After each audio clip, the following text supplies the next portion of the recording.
What is up, guys? It's Simon here, or you may know me as the Kiddie or Psycho. It doesn't really matter. Just make sure you watch this video because it is super awesome. Today's video is all about Frag Pro Shooter, and in particular, we're going to take a look at the 5 best camp cards there are in the game.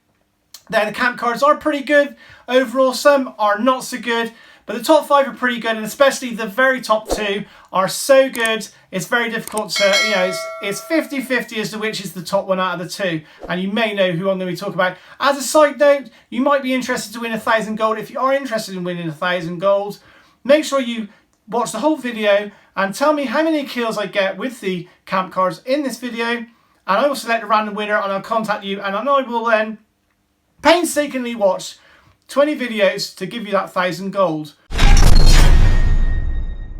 So in at number 5 we have JB. Now JB has got a nice long range on his gun, and you can use him for his purpose as a camper. The AI is pretty good for him, but where he excels is if you use him and you control him and you use his little mines that he puts down. He can put down 2 at once, I believe, and you can use them like little grenades. He just throws them. It takes a big chunk of health out of the opposition, and as you can see on here, I'm doing pretty good. Just one throw and you get a kill.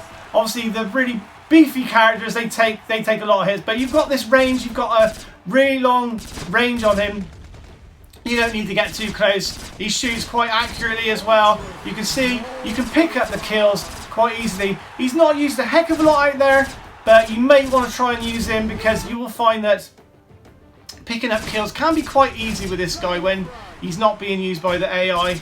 And that is why I've got JB in at number 5. Now in at number 4 we have Mechalador. Now Mechalador again is a character you don't see used a hell of a lot, but he is definitely worth a go. He's a little bit on the slow side and he doesn't do a massive amount of damage, but he's got a huge range on his gun, and when he uses his ultimate ability, his like sharp whirlwind thing, he is really devastating, and he can kill. He gets a speed boost and he can kill a lot of people. He can go around. Also, one of the unique things about him is he can still shoot when he's using that ability, which is really handy. So you get the speed boost, you can just skirt around your opponent, you don't have to get too close, you can still shoot them and keep them at bay and get those kills. And his AI, the AI is pretty good as well on him, so that is the reason why you want to be using him in your deck. Give him a go. You might find he is an invaluable asset to your deck if you've got him. Now in at number 3 we have Shinobi. Now Shinobi's had a recent buff, which means that he's got more power.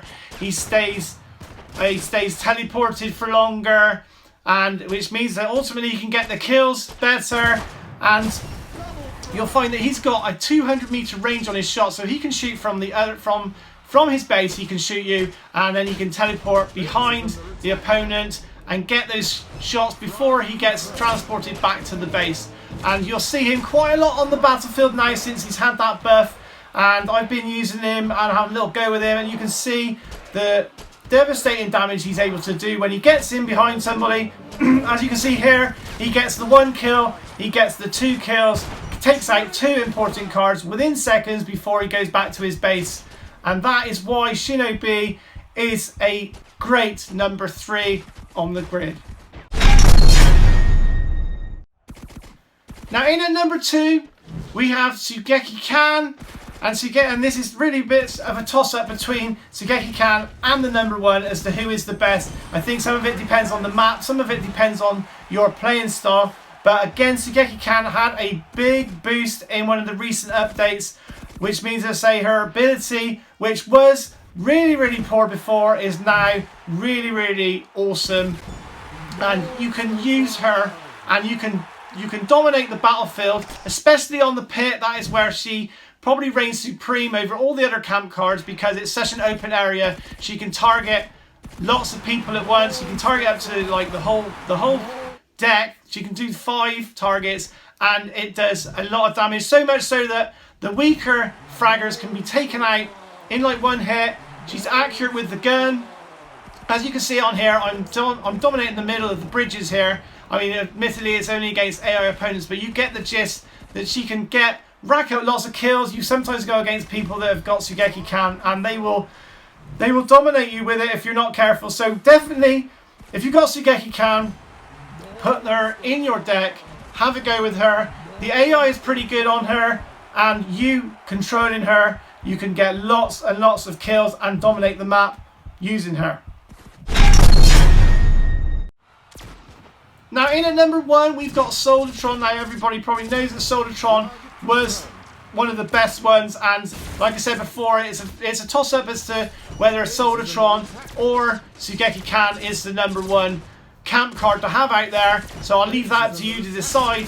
But in the meanwhile, most people in the top 100 before the recent reset were using Solartron still. Now the one thing that is obviously relevant with Solartron is, although you see on the video that I'm using him and using his special ability, which he gets quite often to use his mortar strike, you will find really that it's not practical to use in battle. You're basically going to be using him for his rockets, but his AI for a camp card is second to none. He is very, very good with his rockets. The rockets have range, they have some splash damage, and quite often you will be taken out by Solartron.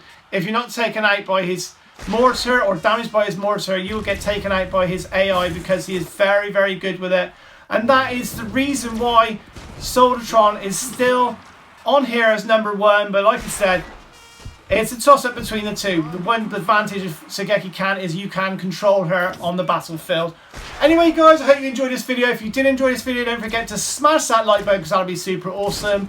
Don't forget to subscribe to my channel if you haven't done so already, and I'll see you guys next time.